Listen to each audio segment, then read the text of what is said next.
नमः संस्कृताय मित्रों। स्वास्थ्य में थोड़ा गड़बड़ी होने के कारण आप लोगों से कुछ दिन के लिए हम दूर रहे, आज पुनः आ चुके हैं। तो संस्कृत अध्येताओं, यह टीजीटी के लिए हमारी निःशुल्क कक्षा है, जिसमें आपको जो है पाठ्यक्रम से संबंधित सभी वीडियो प्राप्त होंगे।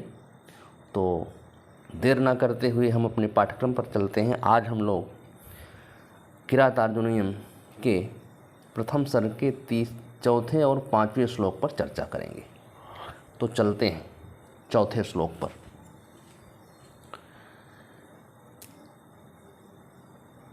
क्रियासु युक्तैर्नृपचारु चक्षुषो न वञ्चनीयाः प्रभवोऽनुजीविभिः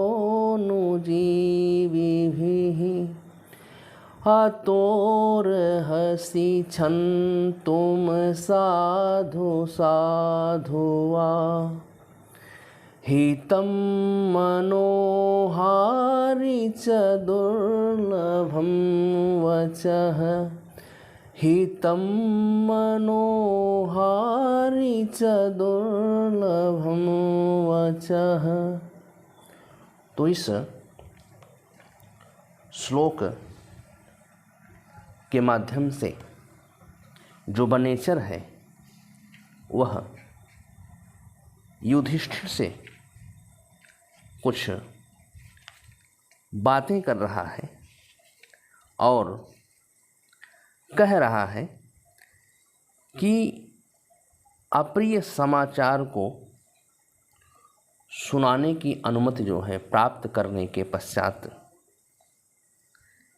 स्वामी के मन में खेद ना उत्पन्न हो, महाराज युधिष्ठिर के मन में किसी प्रकार का खेद ना हो, किसी प्रकार का दुख ना हो, इसलिए वह जो है विनयपूर्वक अपनी बातों को जो है कहते हुए क्षमा मांगता है। कहता है क्रियासु, क्रियासु अर्थात कार्यों में। जो क्रियासु शब्द है यह सप्तमी का बहुवचन रूप है। तो हम यहाँ पर जो है पदों का विश्लेषण और जो शब्दार्थ है वो साथ में लेकर चल रहे हैं, क्योंकि ये जो है ज़्यादा लंबी वीडियो हो जाती है, इसलिए जो है दोनों को साथ में लेकर चल रहे हैं।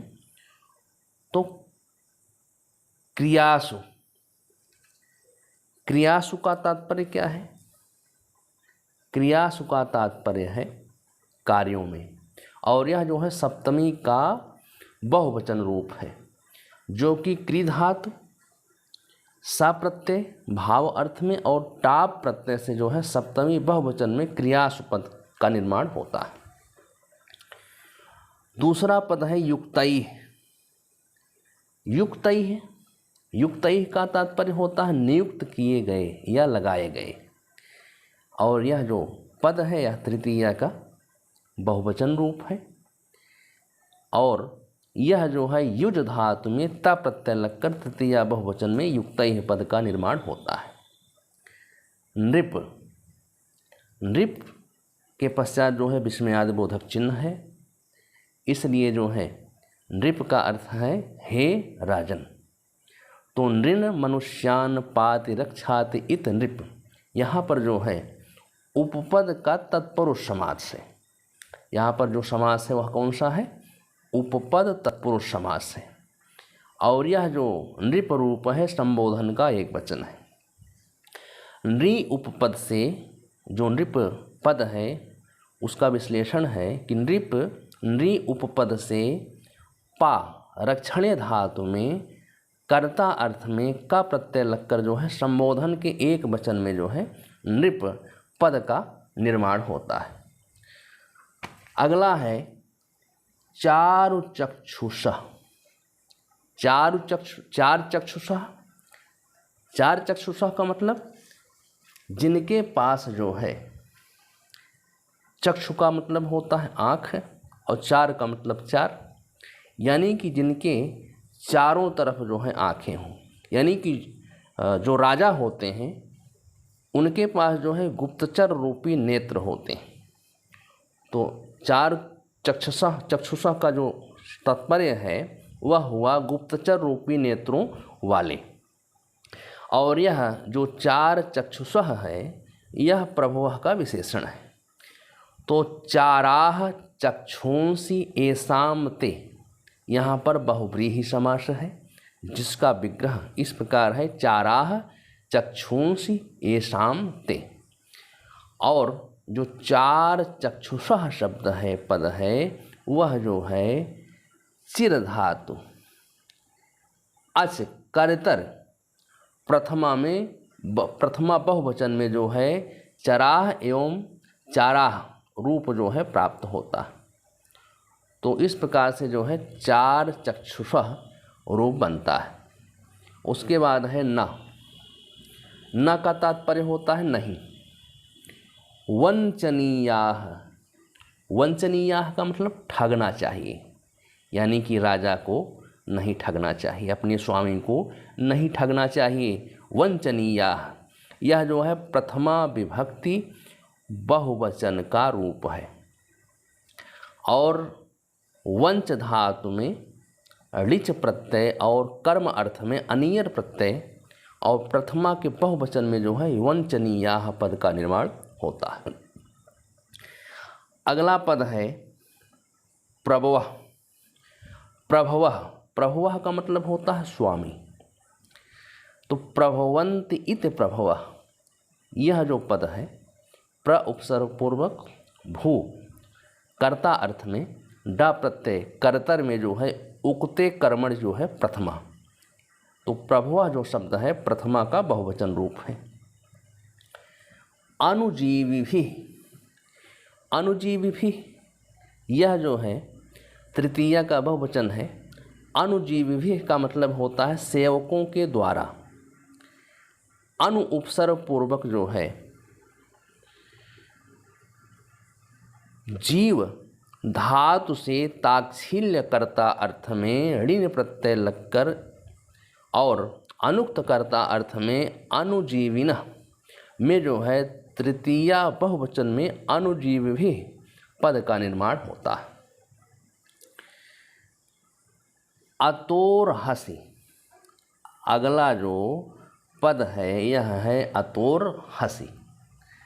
अतोर हसी अतः धन अरहसी, अतः अर्थात इसलिए और अरहस पद का अर्थ होता है योग्य।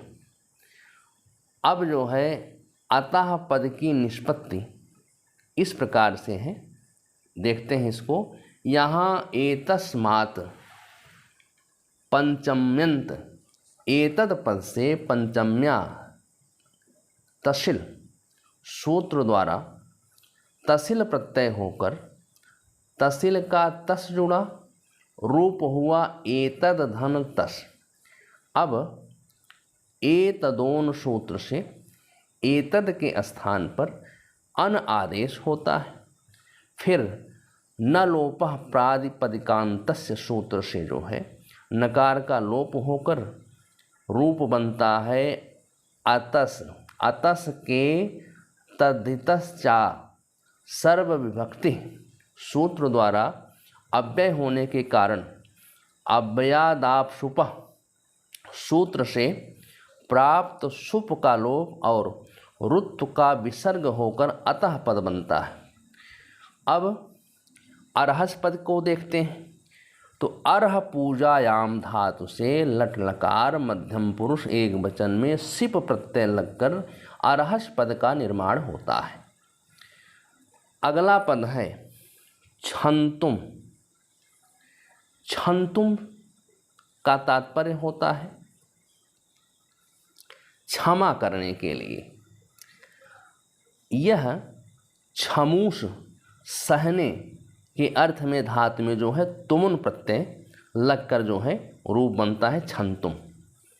साधु, साधु का अर्थ होता है सज्जन। साध धातु में उण प्रत्यय लगने से जो है साधु शब्द का, साधु पद का जो है निर्माण होता है। तो साधु पद का अर्थ होता है सज्जन। अगला है असाधु। क्षंतुम असाधु, क्षमा कीजिए, यहाँ पर जो है क्षंतुम असाधु यहाँ पर होना चाहिए, और साधु ये है। तो साधु का अर्थ होता है सज्जन, और जो पद विन्यास है इसका, साध में उण प्रत्यय लगाने से साधु शब्द बनता है। और असाधु, असाधु का मतलब होता है अप्रिय, जिसको दुष्ट भी कह सकते हैं। न साधु, तो असाधु में जो है नंग तत्पुरुष समास है। वा का अर्थ होता है अथवा, यह जो है अव्यय है। वा में क्विप प्रत्यय लगाने से जो है यह वा पद निर्मित होता है। यह विकल्प बोधक अव्यय है। वा जो है पद एक प्रकार से अव्यय है, और उन अव्ययों में जो है विकल्प बोधक अव्यय है। अगला पद है हितम। हितम का अर्थ होता है कल्याणकारी।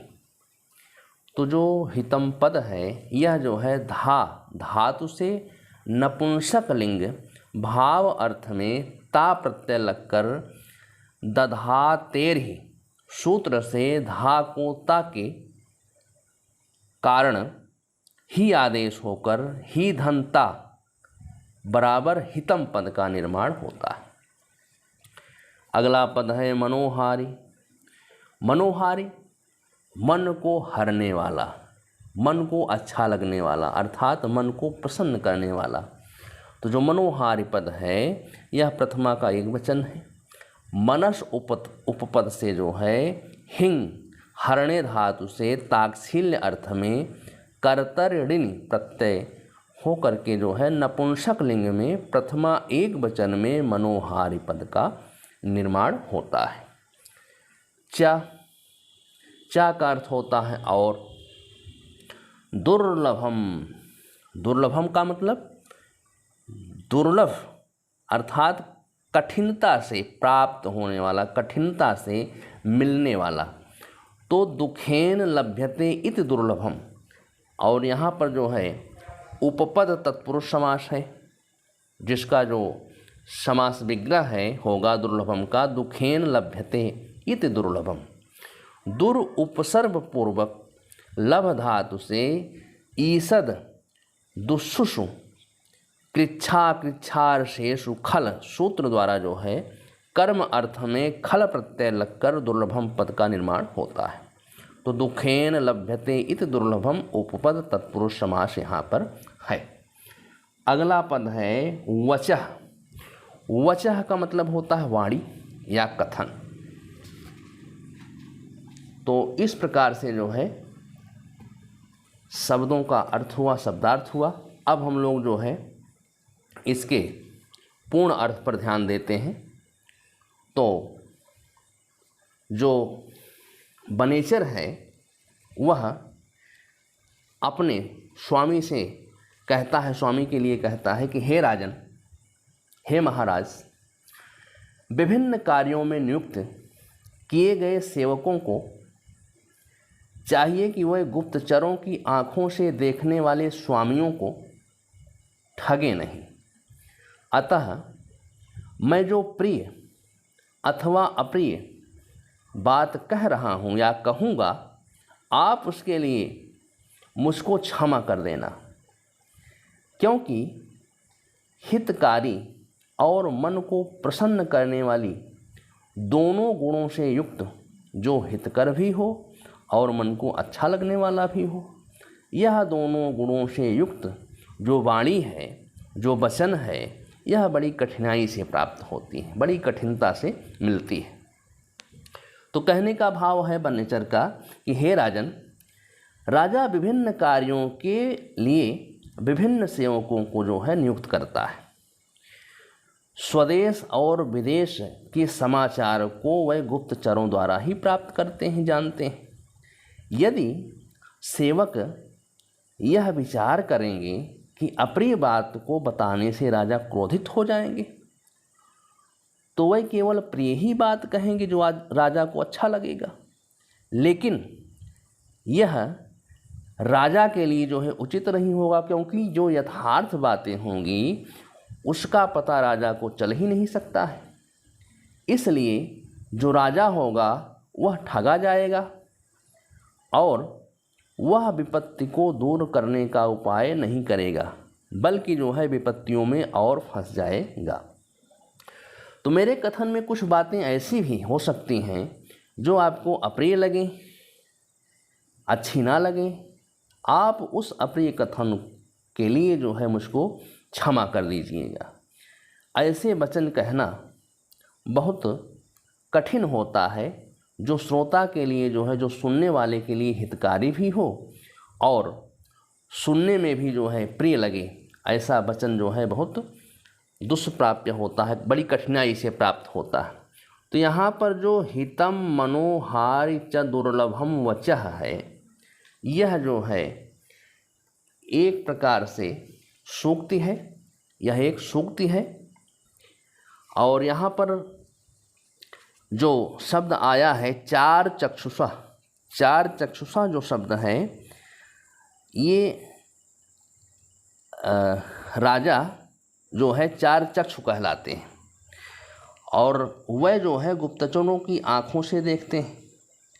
वह अपने देश तथा विदेश के समाचारों को जानना राजाओं के लिए अनिवार्य भी होता है। इसलिए समाचारों को जानकर और उसके अनुसार उपाय करके राजा शासन को सुदृढ़ करता है और प्रजा की रक्षा भी करता है। जिस राज्य की गुप्तचर व्यवस्था सुदृढ़ और सुव्यवस्थित नहीं होती है, वह राज्य शीघ्र ही नष्ट हो जाता है। जो वचन हित करने वाला होता है, हितम मनोहार च दुर्लभम वचः, अर्थात जो वचन हित करने वाला होता है, हितकारी होता है, वह जो है प्रायः कटु होता है, प्रायः कड़वा होता है। सुनने में जो है वह वचन अच्छा नहीं लगता है। इसलिए मनुष्य को हितकारी वचन सुनकर उसके कटु होते हुए भी नाराज नहीं होना चाहिए। तो बनेचर के द्वारा जो है एक सीख है, सिर्फ जो है युधिष्ठिर के लिए ही नहीं, बल्कि जो है संसार में जितने भी उत्कृष्ट प्राणी हैं उन सब के लिए है। तो इस प्रकार से जो है, जो यह चौथा श्लोक है, यह इसमें जो है अर्थांतरण न्यास अलंकार है। और इसका कारण ये है कि सामान्य के द्वारा जो है साधर्म में, जैसे सामान्य में जो है हितम मनोहार च दुर्लभम वचः, इस सामान्य के द्वारा जो है सामर्थ्य में अतोरहस छंतुम साधु साधुआ, इस विशेष का जो है समर्थन किया गया है।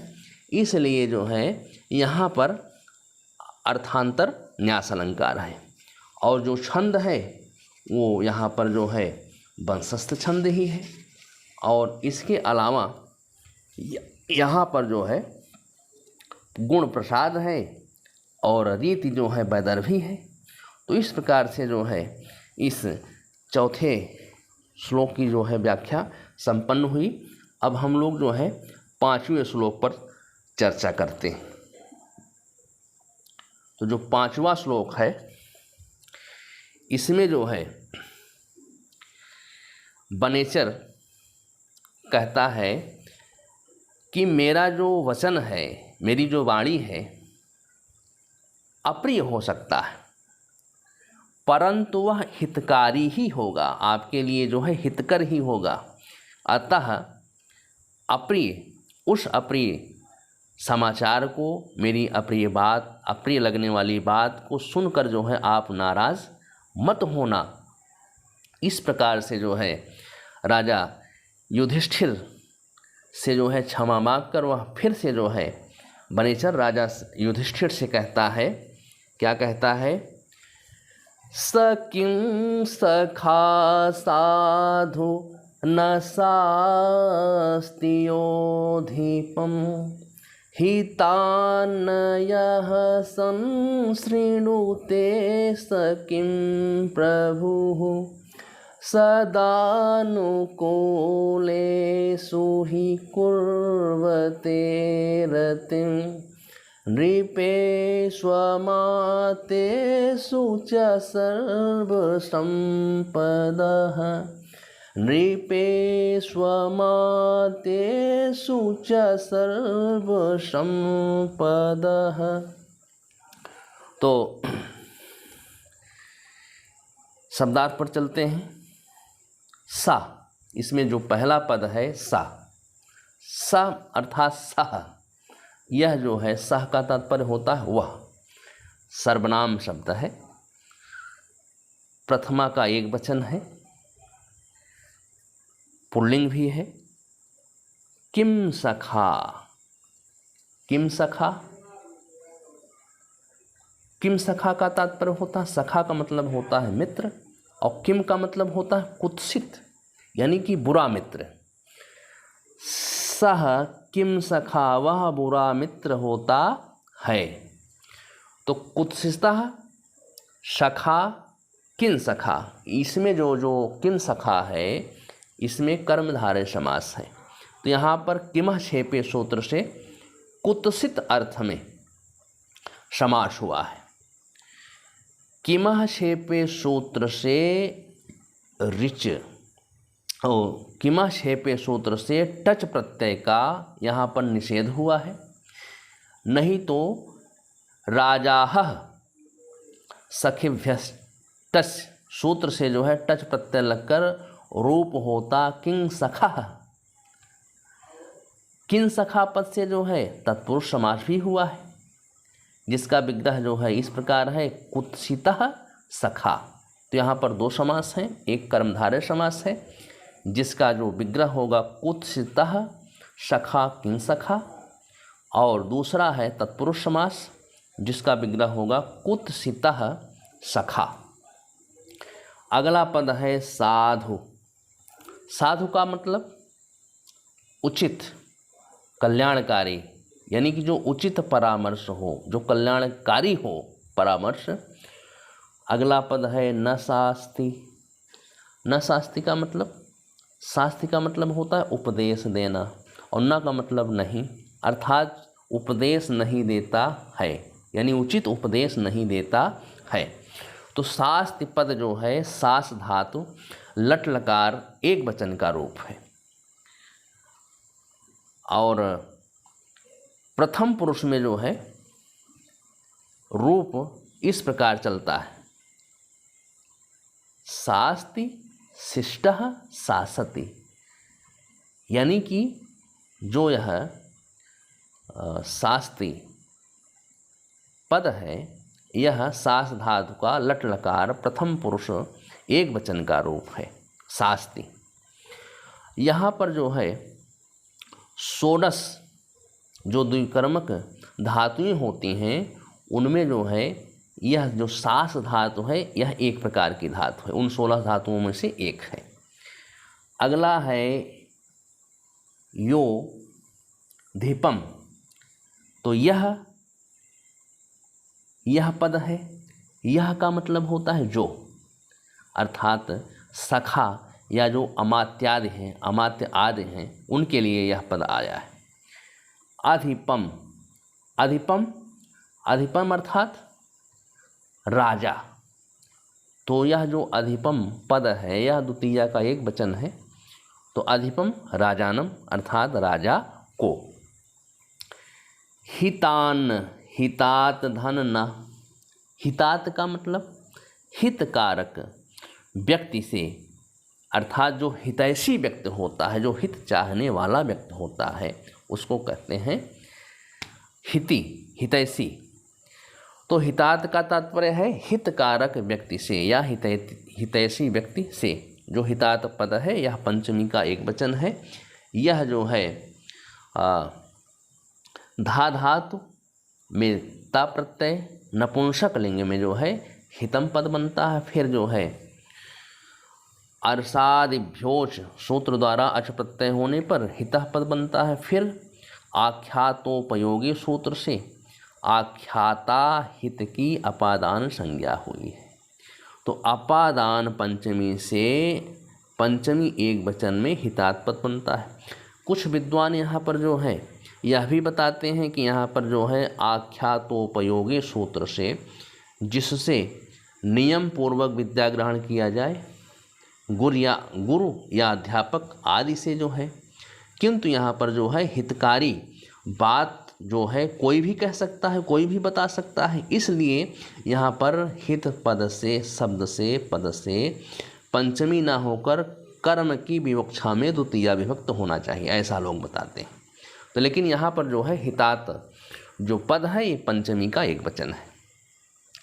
अगला पद है यह का अर्थ होता है जो संसृणुते, संसृणुते अर्थात सुनता है।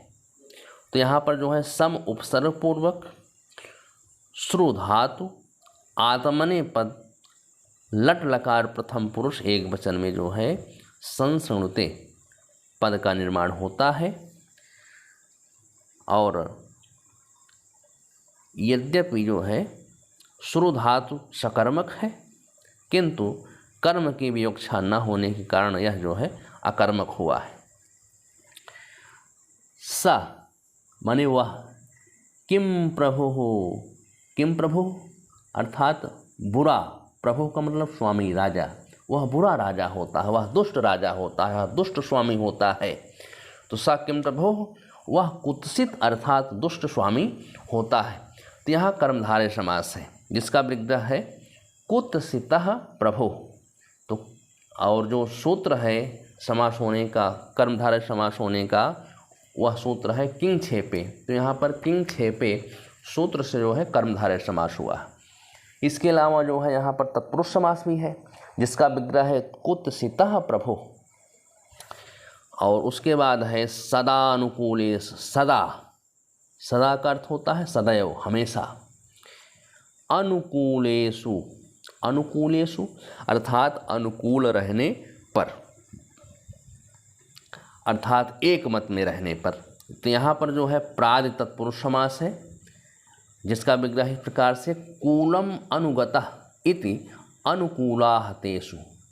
तो अनुकूलेषु यहाँ पर जो है प्रादि तत्पुरुष समास है, क्योंकि प्रादि तत्पुरुष समास में जो है प्रा आदि उपसर्ग जहाँ पर आते हैं जिस पद में जो है, तो वहाँ पर जो समास होता है वहाँ पर प्रादि तत्पुरुष समास होता है। ही का अर्थ होता है क्योंकि, कुर्वते, कुर्वते का मतलब करती है, अर्थात जो है जो संपत्तियाँ होती हैं वह सदैव अनुराग करती हैं, प्रेम करती हैं, वहाँ से जो है कभी जाती नहीं, उनका जो है कभी भी परित्याग नहीं करती हैं। तो या आत्मने पदी क्री धातु से जो है लटलकार प्रथम पुरुष एक वचन में जो है कुर्वते पद का निर्माण होता है। अगला पद है रतिम, रतिम अर्थात जो है अनुराग, प्रेम। तो रम धातु से तीन प्रत्यय द्वितीय एक वचन में जो है रतिम पद का रूप, रतिम पद का निर्माण होता है। नृपेष्वमातेषु, नृपेषु, नृपेषु का मतलब राजाओं से। जो नृपेषु पद है या सप्तमी का बहुवचन रूप है, यानी सप्तमी विभक्त, सप्तमी विभक्त जो है बहुवचन रूप है यहाँ पर। तो अमात्येषु, अमात्येषु यानी कि मंत्रियों से, तो ये भी जो है सप्तमी का बहुवचन है। तो जो अमात्येषु पद है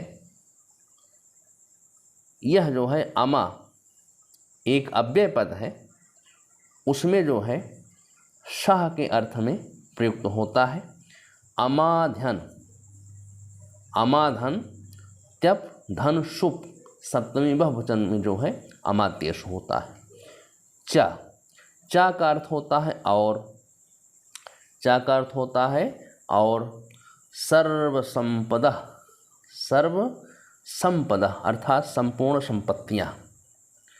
तो सर्वाह संपदा इति सर्व संपदा कर्मधारय समास है यहाँ पर। तो सम उपसर्ग पूर्वक पदगतौ धातु से क्विप प्रत्यय लगकर प्रथमा विभक्ति बहुवचन में जो है संपदा पद निर्मित होता है। और यहाँ पर भी जो है चौथे श्लोक की भांति यहाँ पर भी अर्थांतर अन्यास अलंकार है। प्रसाद गुण है, रीति शैली है, रीति या शैली जो है वैदर्भी है, और छंद जो है वंशस्थ है। और इस श्लोक के अर्थ को जो है एक बार अन्वय के अनुसार देखते हैं, स्पष्ट करते हैं। तो